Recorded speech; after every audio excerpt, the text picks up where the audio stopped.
Hi, I'm Susan Anthony, and I know a lot of you have been reaching out and asking me what I plan on doing next with the next chapter of my life, and I'll be announcing that shortly.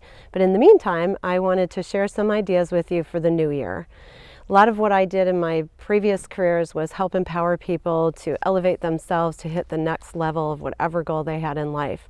And at this time of year, Happy New Year, January 1st. The best thing you can do is sit down with yourself in some quiet time and do the most important thing you can do on January 1 of every year, and that is make a business plan for yourself. Why? Because a business plan is a blueprint for whatever you're trying to accomplish for the year.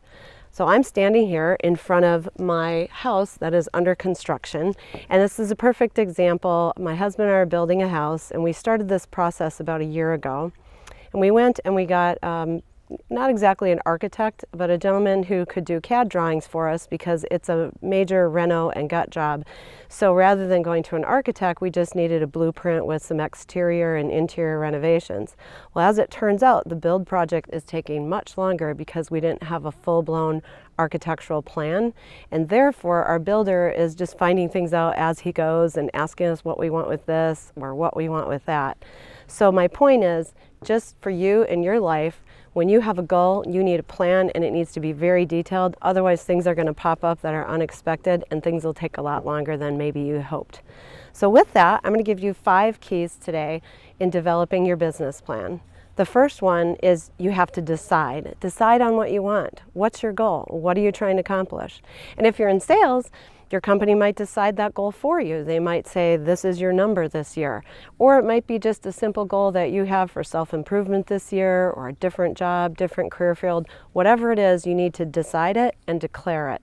And when you decide on that goal, then the second thing you need to do is break it down into what I call strategies and tactics. So whatever your field is, and whatever that goal is, you have to break it down to bite-sized chunks and say, for example, if you had a sales goal of X amount of dollars you had to hit for the year, what are the things you need to do that? Do you have to contact X number of people? Do you have to make so many calls per day? Whatever it is in your industry, you have to break it down to the essence of what you have to do, whether it's weekly, monthly, daily, whatever it is, to put those elements in place so that you can actually see it, and then you'll believe that it's going to happen. The next thing is I would take that template of your business plan and review it with a manager or a mentor, somebody who is familiar with your industry and is there, has your back, and is willing to help you, and will be honest in telling you if the goal is too high, unrealistic, attainable, or if all your strategies and tactics that you've outlined are enough to pull off this goal that you have. The last thing, or the fourth thing then, is engage. Just pull the trigger, just start, just begin. And what I like to do in that regard is something I call MITs, your most important tasks of the day. And for me, every day I wake up, I have a little pad next to my desk, and I list out the 5 or 6 things that I absolutely have to do that day. And I look at the one that I don't want to do, that I'm just not real excited about, and I start with that one to try to get it out of the way so I feel like I have energy and momentum for the day. There's also something you can do, because it's so hard in our world right now to stay focused. Things are coming at us all the time in the day.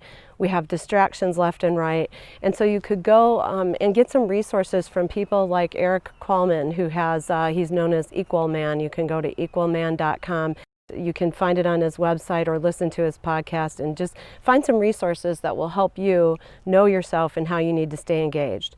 The next thing you do is review this plan, whether it's weekly or daily. You've got to review it so you have accountability. This is the very reason why managers and leaders have staff meetings with their people every week, so you can see where you are in progress of that plan and what you have to do to either catch up or focus on one particular item more than the next. And make sure you surround yourself with good quality people that will help you stay accountable and focused on your plan. Then the last thing is, remember, plans can change, but decisions don't.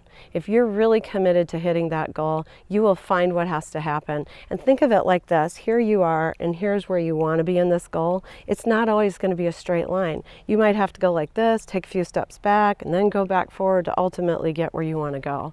So keep that in mind, and call me if you need help with anything at all. Thanks, and we'll see you soon.